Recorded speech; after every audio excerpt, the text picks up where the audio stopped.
बोला. हडपसरला कचरा नगरी करणार का, हा माझा प्रश्न आहे भारतीय जनता पार्टीच्या पुण्यातील सत्ताधाऱ्यांना.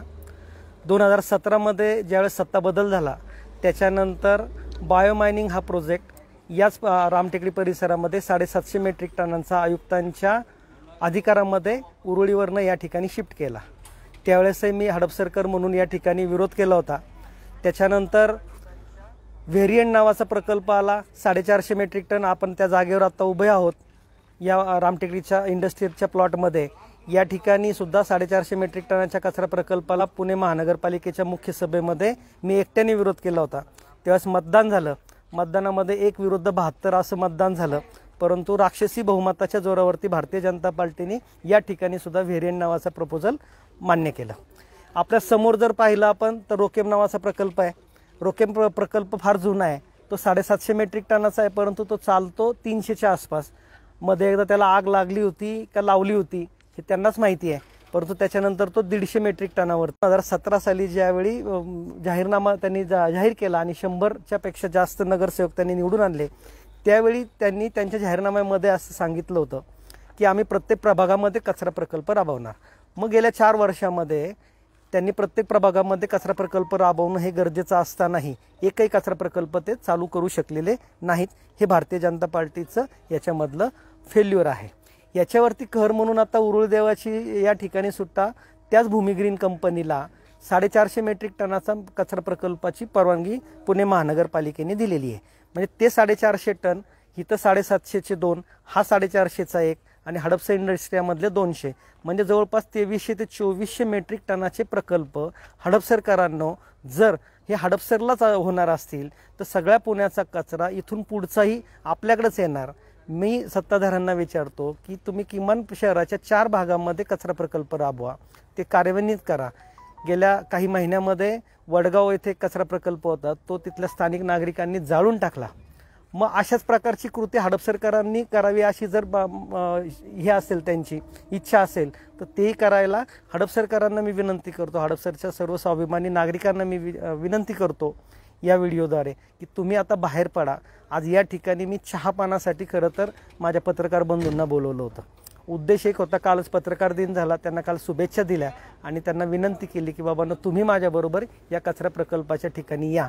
कारण हे ओपन डम्पिंग केलेलं आहे. ओपन डम्पिंग करायला पुणे महानगरपालिकेला पोल्युशन बोर्डाने परवानगी दिलेली नाही. काल परवा अधिकाऱ्यांशी बोललो. याच्यावरती गेल्या 2-3 महिन्यामध्ये सारख्या प्रकारे कोणत्या ना कोणत्या प्रकारे मी त्याच्यामध्ये विरोध करत आहे. पण तो अधिकारी फक्त काय करतायत की थोडंसं थांबा, थोडं सांभाळून घ्या.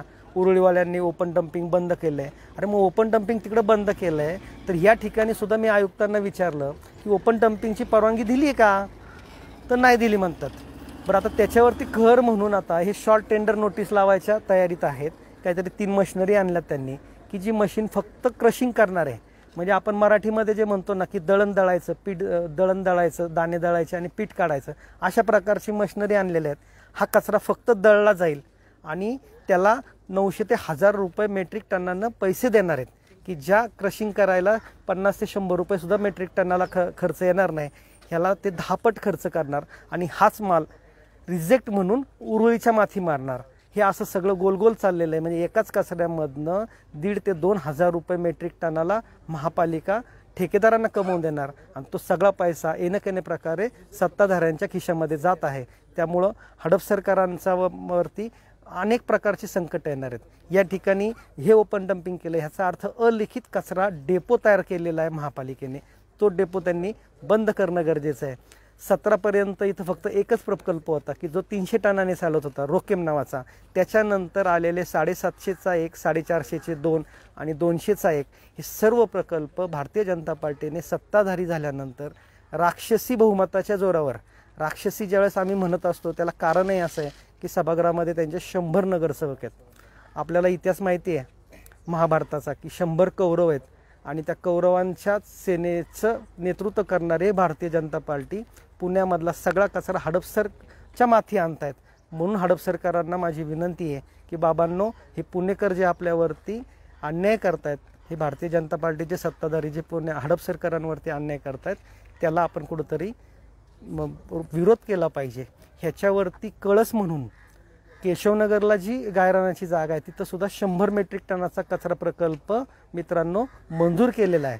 म्हणजे हडपसर विधानसभा मतदारसंघाचा जर विचार केला तर त्याच्यात केशवनगरला पण त्यांनी 100 मेट्रिक टन कचरा दिला आहे, प्रकल्प दिला आहे. त्याच्यावरती हाईट म्हणून येवलेवाडीचा DP झाला मध्ये, गेल्या वर्षी तो मंजूर झाला. त्याच्यामध्ये सुद्धा कचरा प्रकल्पासाठी आरक्षण आहे. मग यांना बाणेर, बालेवाडी, औंध हे एरिया का दिसत नाहीत, कोथरूड का दिसत नाही? कोथरूडच्या लोकांना खरंच मानलं पाहिजे, त्यांनी बऱ्याच संघर्षानंतर तो प्रकल्प तिथनं हलवला. तशाच प्रकारचा संघर्ष जनतेनं करण्याची गरज आहे. मी आज या निमित्ताने हडपसरच्या सर्वसामान्य नागरिकांना विनंती करतो की आपण एकमूठ होऊ, स्वाभिमानी हडपसरकर या बॅनरखाली येऊ. कोणत्याही राजकीय पक्षाचं त्याला झेंडा घ्यायची गरज नाही मला. मी लोकप्रतिनिधीमधून म्हणून हडपसरच्या नागरिकांना स्वाभिमानी हडपसरकर म्हणून एकत्र येण्याचं आवाहन करतो.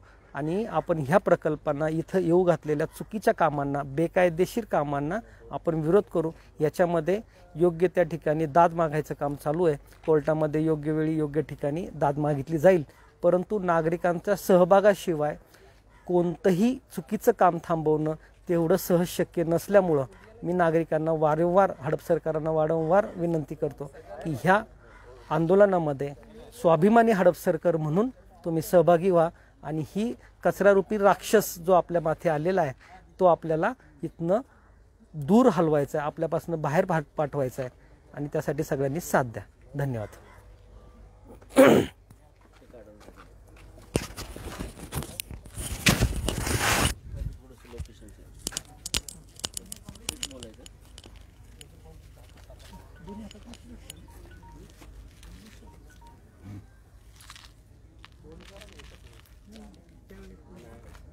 त्यांचं लाईव्ह